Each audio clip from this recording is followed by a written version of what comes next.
Picture this. It's a peaceful morning in May 2006 in the quiet countryside of Hunan Province, China. The weather is pleasant, the kind of day that makes you grateful to be alive. Zhang Chenghan, a local fisherman, heads down to the Shangqiao River with his fishing rod, expecting nothing more than a quiet morning by the water. But sometimes life has other plans. As Zhang casts his line, he notices something blocking his usual fishing spot. Water. Hyacinth plants floating on the surface, creating an unsightly mess. Annoyed, he grabs his net to clear them away. That's when the smell hits him. A putrid, overwhelming stench that gets worse every time the wind shifts. I can't help but wonder what must have gone through Zhang's mind in that moment. You know that feeling when something just isn't right? When every instinct tells you to turn around and walk away. But curiosity, that dangerous human trait, keeps you moving forward. Zhang peers closer into the tangle of floating plants, and what he sees will haunt him forever. There, bobbing among the water, Hyacinth is a human body. But this isn't just any body. This is a headless corpse dressed in red silk nightwear, completely inappropriate for a woman of her apparent age. The fisherman stumbles backward, falls into the shallow water, and is swept downstream until a passing teenager pulls him to safety. When Zhang finally catches his breath and points toward his horrific discovery, the teenager immediately calls the police. What investigators find next defies explanation. The victim is an elderly woman, approximately 65 to 70 years old. Not only has her head been severed, but her ring finger is also missing. Most disturbing of all, forensic evidence reveals she engaged in sexual activity shortly before her death. But here's the question that will keep you watching. What kind of monster targets an elderly woman in such a twisted way? And why would the most shocking revelation turn out to be closer to home than anyone imagined? The investigation begins with a race against time. Police from Changde County mobilize immediately, carefully extracting the body from the water hyacinth where it had become entangled. The forensic examination reveals disturbing details that paint a picture of both violence and something far more complex. The victim appears to have died 3 to 5 days earlier, placing her death somewhere between May 1st and 3rd. Her body shows signs of prolonged submersion. The skin is pale and wrinkled, beginning to separate from prolonged contact with water.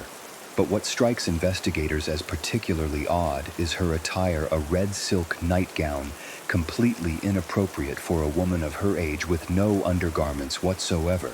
You might think this was a random attack, but the evidence suggests otherwise.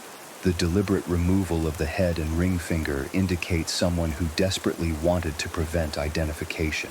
Yet here's the twist. If you're trying to hide a victim's identity, why dump the body in a local river where it's bound to be discovered? 2 days after the discovery, the mystery begins to unravel when Chen Tuankang, a 55-year-old man, walks into the Changde County Police Station. He's seen the newspaper reports about the headless body, and something about the description makes his blood run cold. His sister Chen Suoliu has been missing for days. Chen Tuankang explains that his 70-year-old sister lives in the neighboring district of Hengyang. She's been missing since May 2nd, despite family reports to local police and extensive searching by relatives. DNA analysis of fingernail samples confirms investigators' suspicions. The victim is indeed Chen Suoliu. Now the timeline starts to crystallize. Police from Changde quickly coordinate with their colleagues in Hengyang, and that's where they meet Liu Angji, Chen Suoliu's son. Liu tells them he last had contact with his mother on May 2nd around noon. He'd stopped by her house after work to bring her some food, a gesture of filial duty after receiving his monthly salary. But when Liu arrived at his mother's house, something was wrong. The door was locked from the inside, and despite hearing her phone ringing inside, no one answered his knocks. Concerned, he checked with neighbors who said they hadn't seen Chen Suoliu all morning. This wasn't like her. She was a creature of habit, always visible in the neighborhood, either exercising with friends or playing Chinese chess to pass the time. Liu's account continues. He called relatives, but no one had seen his mother. Growing increasingly worried, he contacted his wife, and together they searched through the night. By the next morning, with still no sign of Chen Suoliu, they filed a missing person report. Here's where the story gets interesting. Based on Liu's timeline, his mother disappeared sometime between 6 p.m. on May 1st, when Liu left her house, and noon on May 2nd, when he returned to find her missing. This narrow window becomes crucial for investigators. With Liu's permission, police break into Chen Suoliu's home to search for clues. What they find is both revealing and puzzling. The house is meticulously organized. No signs of a struggle, no evidence of forced entry. Every window has its curtains carefully drawn, but two things immediately stand out as abnormal. First, Chen Suoliu's life savings, 10,000 yuan she kept in a dresser drawer, is missing. Liu confirms this money was definitely there, as his mother had shown it to him recently. Was this a robbery gone wrong? Second, draped over the living room sofa is a men's jacket, clearly designed for an older gentleman, but Liu swears it doesn't belong to anyone in the family. Whose jacket is this, and why was it left behind? The investigation into Chen Suoliu's daily routine reveals a complicated social life for a 70-year-old widow. Liu explains that his mother, despite her age, remained quite active and social. She lived alone but maintained close contact with neighbors, and more controversially, had developed a relationship with a local man named Gui Gongbing, also 70 years old. This relationship had become a source of significant family tension. Gui Gongbing was technically still married, living with his youngest son's family, and his son, Gui Gongba, vehemently opposed his father's relationship with Chen Suoliu. Neighbors reported heated arguments with Gui Gongba, even confronting Chen Suoliu, directly warning her to stay away from his father. The plot thickens when investigators learn that Gui Gongbing had visited Chen Suoliu on the afternoon of May 1st, the last day she was seen alive. He admits to police that he left his jacket at her house during that visit, explaining the mysterious garment on the sofa. But was this innocent romance, or had family tensions escalated into something deadly? The forensic evidence becomes the backbone of this twisted case, and what investigators discover challenges everything they initially assumed. The autopsy reveals that Chen Suoliu died from manual strangulation. Someone used their bare hands to squeeze the life out of this 70-year-old woman. But it's the additional evidence that makes this case truly disturbing. DNA analysis of biological samples collected from the victim confirms recent sexual activity. Someone had intimate contact with Chen Suoliu very close to the time of her death. The question that haunts investigators is simple yet horrifying. Was this consensual, or was she sexually assaulted before being murdered? I can't help but wonder what goes through a detective's mind when faced with evidence like this. You're looking at a grandmother, someone's mother, and trying to piece together the final, most intimate moments of her life. It's the kind of case that stays with you long after you've closed the file. The search for Chen Suoliu's missing head becomes a priority, with police coordinating extensive searches along the riverbank. Environmental workers and local volunteers spend days combing through the area, but the head never surfaces. This deliberate concealment suggests the killer knew that facial identification would lead directly to them, someone who couldn't afford to have the victim identified quickly. But here's where the investigation takes an unexpected turn. While focusing on the obvious suspects, Gui Gongbing and his son Gui Gongba, investigators notice something odd about the victim's own family. Liu Angji, the grieving son, begins displaying behavior that makes seasoned detectives take notice. Surveillance teams, now operating in plain clothes to avoid detection, observe Liu making frequent trips to his mother's neighborhood. Sometimes he sits motionless in front of her house for hours. Other times he paces nervously, constantly looking over his shoulder. For someone whose mother was brutally murdered, his behavior seems less like grief and more like guilt. The breakthrough comes when a detective follows Liu to a local bank just before closing time. Acting on instinct, the officer approaches bank staff after Liu leaves, requesting information about his transaction. What they discover is stunning. Liu had just withdrawn 10,000 yuan from his mother's savings account, the exact amount he reported stolen during the alleged robbery. Think about this for a moment. Liu told police his mother's life savings were stolen by her killer. But here he is, days later, withdrawing that same amount from her bank account, using proper documentation. Either Liu lied about the money being stolen or something far more complex is happening here. The DNA analysis phase of the investigation brings another shock. Samples from both Gui Gongbing and his son Gui Gongba are compared against the biological evidence found on Chen Suoliu's body. The results are negative. Neither man matches the DNA profile of whoever had intimate contact with the victim. This revelation forces investigators to completely reconsider their assumptions. If it wasn't the obvious suspects from Chen Suoliu's romantic life then who was intimate with her before her death, the answer when it finally emerges will challenge everything investigators thought they knew about family relationships. Meanwhile, a parallel investigation into Liu Angji's activities reveals more inconsistencies. His wife Dian K provides information that contradicts her husband's previous statements. She tells police that on the evening of May 1st, she and Liu had a severe argument about money. Liu stormed out of the house and didn't return until dawn the next day. When pressed about where her husband spent that night, Dian Ke admits she has no idea. Liu refused to explain his whereabouts, and his phone was unreachable for hours. This places Liu unaccounted for during the exact time window when his mother was killed. But the most damning evidence comes from an unexpected source. Liu's close friend provides information that makes investigators realize they're dealing with something far more twisted than a simple murder case. The friend's revelation about Liu's relationship with his mother opens a door to secrets that have been hidden for decades. What emerges next will force everyone involved to confront the darkest aspects of human nature and family dysfunction. When investigators finally piece together Liu Angji's background, a disturbing pattern emerges that explains everything and nothing at the same time. Some stories are so twisted that even experienced detectives struggle to comprehend how a family can descend into such darkness. Liu Angji was born in 1960 in Hengyang County, Hunan Province. He was an only child, the precious son that every traditional Chinese family hopes for. His father, Liu Badui, worked in the local coal mines, dangerous, backbreaking work that barely supported his small family. For the first 5 years of Liu's life, everything seemed normal. But in 1965, tragedy struck when Liu Badui died in a mining accident, leaving his wife Chen Suoliu to raise their son alone. You might think this would bring mother and son closer together, but that's not what happened. Faced with crushing poverty and limited opportunities in rural China, Chen Suoliu made a heartbreaking decision. She would travel to distant cities to find work, leaving her 5-year-old son with his maternal grandparents. I can't help but wonder how different this story might have been if Chen Suoliu had found another way.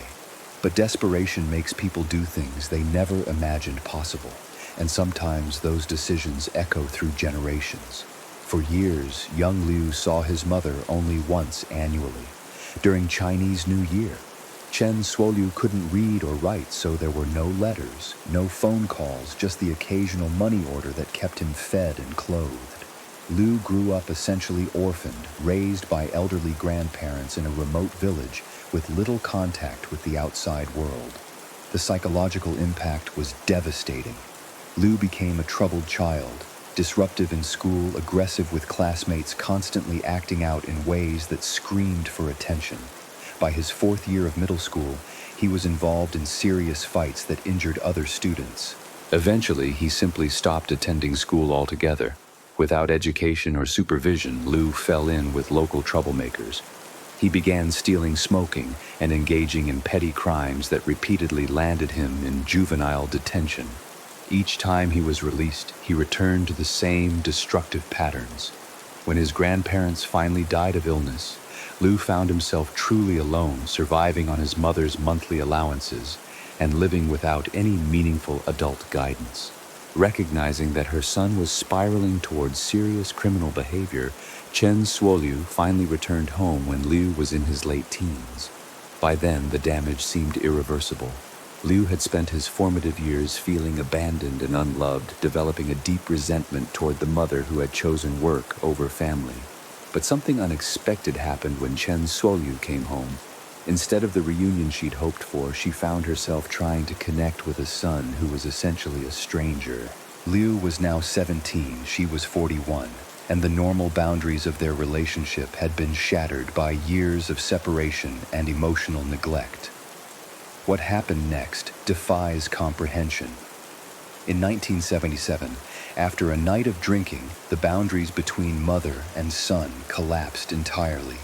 Chen Suoliu, whether driven by loneliness, mental illness, or some twisted interpretation of maternal love, initiated an inappropriate physical relationship with her teenage son. The morning after, instead of recognizing the gravity of what had occurred, Chen Suoliu normalized the encounter. She praised Liu's maturity and began treating their relationship less like that of mother and son and more like that of intimate partners. What should have been a one-time tragic mistake became an ongoing pattern of alleged misconduct that would continue for decades. This twisted dynamic poisoned every aspect of Liu's adult life. When he tried to date women his own age, Chen Suoliu became jealous and possessive. She sabotaged his relationships, demanded his complete attention, and used emotional manipulation to maintain control over him. Liu managed to marry twice, but both marriages ended in divorce. His wives couldn't understand why their husband was so devoted to his mother, why he gave her money. They couldn't afford why she had such unusual influence over their household decisions. What they didn't know was that Chen Suoliu was threatening to reveal their secret if Liu didn't comply with her demands. By 2006, Liu was trapped in a prison of his own making. His current wife, Dian K, was growing suspicious of his secretive behavior and financial decisions. Chen Suoliu continued to make demands on his time, money, and body. The psychological pressure was crushing him, but he saw no way out. The breaking point came on May 1, 2006. After another argument with his wife about missing money he'd given to his mother, Liu found himself at Chen Suoliu's house, drowning his frustrations in alcohol. What happened next would finally end decades of alleged misconduct, but at the ultimate cost. When the truth finally emerges, it will shock a nation and raise questions about the very nature of family trauma and the point where victims become perpetrators. The moment of truth arrives when investigators confront Liu Angji with the DNA evidence. There's no escaping the scientific facts. His genetic material matches the biological samples found on his mother's body. Faced with this irrefutable proof and testimony from his friend about their inappropriate relationship, Liu's carefully constructed lies finally crumble. What emerges in his confession is a story so disturbing that even seasoned investigators struggle to process it. Liu admits that on the night of May 1, 2006, after drinking heavily at his mother's house, the long-standing pattern of alleged misconduct continued one final time. But this night would be different. According to Liu's statement as they lay together afterward, Chen Suoliu began discussing his marital problems with Dian K. Instead of offering maternal comfort, she allegedly encouraged him to divorce his wife and return to living with her permanently. More chillingly, Chen Suoliu reportedly suggested they could eliminate Dian K if she refused to grant a divorce. I can't help but wonder what goes through someone's mind when they hear their own mother casually discussing murder. For Liu, already psychologically damaged by decades of alleged misconduct, this may have been the moment when something inside him finally snapped. Liu's confession continues with horrifying detail. Around 1 a.m. while Chen Suoliu slept, he made a decision that would end both their lives in different ways. Using his bare hands, he strangled his mother as she lay beside him. Chen Suoliu woke during the attack, clawing at her son's hands, her eyes wide with terror and confusion. But Liu, driven by decades of rage and desperation, didn't stop until she was dead. The aftermath reveals a chilling level of premeditation. Liu retrieved a kitchen knife and methodically decapitated his mother's body. He also severed her ring finger. Whether to remove identifying jewelry or for psychological reasons remains unclear. The head and finger were buried in Chen Suoliu's garden, while the rest of the body was loaded onto Liu's three-wheeled vehicle and dumped in the distant river. But perhaps most calculatingly, Liu spent hours cleaning the crime scene, removing all evidence of the struggle. He took his mother's savings book containing 10,000 yuan and returned home to wait. 2 days later, he would report his mother missing to police, beginning the elaborate charade that investigators eventually unraveled. The legal proceedings in the Yangzhou Intermediate People's Court become a complex examination of both the crime and its disturbing context. The prosecution presents overwhelming evidence, DNA matches financial records, showing Liu's deception about the stolen money, witness testimony about his suspicious behavior, and ultimately his own detailed confession. But the case also forces the court to grapple with unprecedented circumstances. How do you weigh the alleged misconduct that Liu endured for decades against the brutal murder he committed? The judges acknowledge that Chen Suoliu engaged in behavior that was extremely inappropriate and contrary to moral standards, but they emphasize that no circumstances justify taking another person's life. The defense attempts to argue for mitigation based on Liu's psychological trauma and the unique circumstances of the case. Expert witnesses testify about the long-term effects of alleged childhood misconduct and the psychological damage caused by years of manipulation and control. However, the prosecution successfully argues that Liu had other options. He could have sought help from mental health professionals, removed himself from the situation, or reported the alleged misconduct to authorities. Instead, he chose violence as his solution and the premeditated nature of the crime. The decapitation, the disposal of evidence, the elaborate cover-up demonstrates clear intent to commit murder. The verdict, when it comes, reflects the court's struggle to balance justice with understanding. Liu Angji is found guilty of premeditated murder with aggravating circumstances. The judges note that while his background may explain his actions, it cannot excuse them. The deliberate nature of the crime, the desecration of the victim's body, and the attempt to cover up the murder all point to a defendant who knew exactly what he was doing. The sentence is death, the ultimate penalty under Chinese law. In pronouncing judgment, the court acknowledges the tragic circumstances that led to this moment, but emphasizes that society cannot function if personal grievances, no matter how justified, are resolved through violence.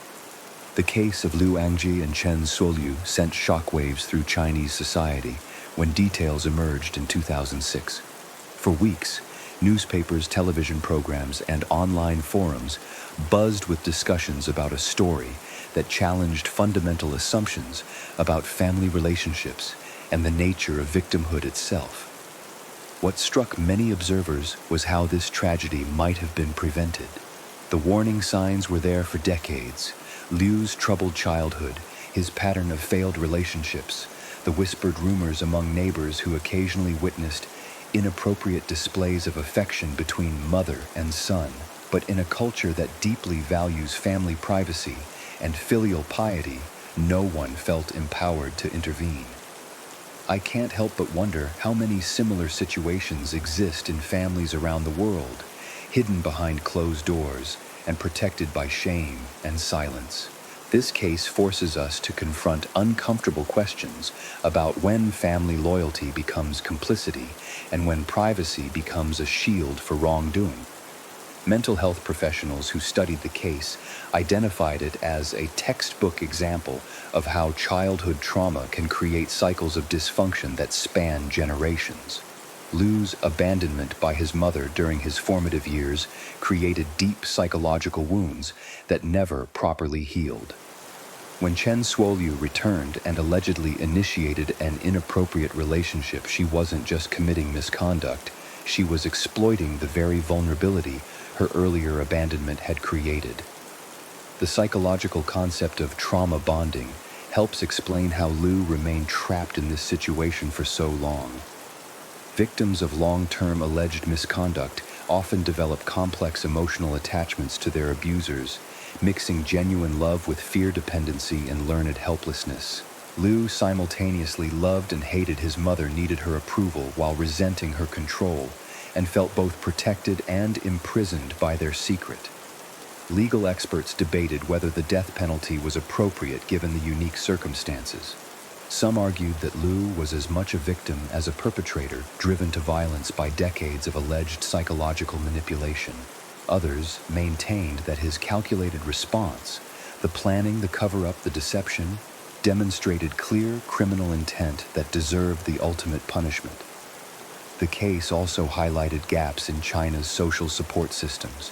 There were no resources available to help someone in Liu's situation, no anonymous helplines or intervention programs designed to break cycles of family dysfunction. The stigma surrounding alleged misconduct was so severe that victims often felt they had no choice but to suffer in silence.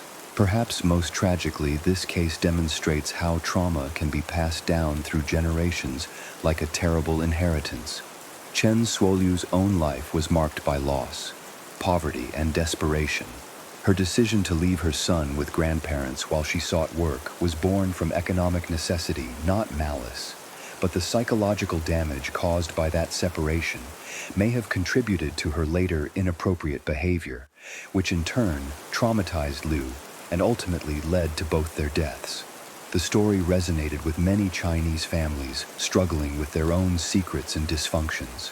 Online forums filled with anonymous accounts of inappropriate family relationships, emotional manipulation, and the crushing weight of family expectations. While few situations were as extreme as Liu and Chen's, many readers recognized elements of their own experiences in this twisted tale.